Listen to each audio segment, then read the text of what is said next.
نضيء بنورنا الدنيا وننشر في الفضاء أملا ونعلي عزم همتنا فمن طلب العلا وصل. بسم الله الرحمن الرحیم. حضرات صحابہ رضی اللہ عنہم کی 3 امتیازی صفات.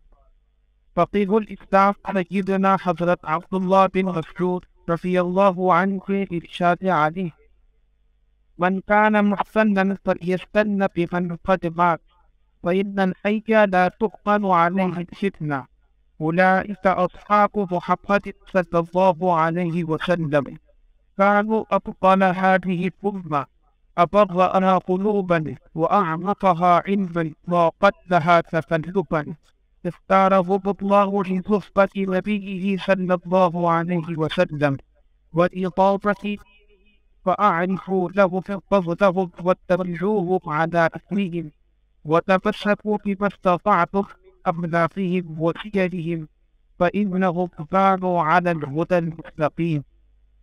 ترجمہ: جسے پیروی کرنا ہے وہ حضرات مرحومین کی پیروی کرے، کیونکہ زندہ آدمی فتنے سے محفوظ نہیں، اور وہ قابل اتباع حضرات حضرت صلی اللہ علیہ وسلم کے صحابہ رضی اللہ عنہم جو اس امت کے افضل ترین حضرات ہیں. وہ دلوں کے اعتبار سے سب سے نیک، علم کے اعتبار سے سب سے گہرے اور تکلف سے سب سے کم تھے، سادہ زندگی والے. اللہ تعالیٰ نے ان کو اپنے پیغمبر صلی اللہ علیہ وسلم کی صحبت مبارکہ اور اپنے دین کی خدمت کے لیے منتخب فرما دیا تھا.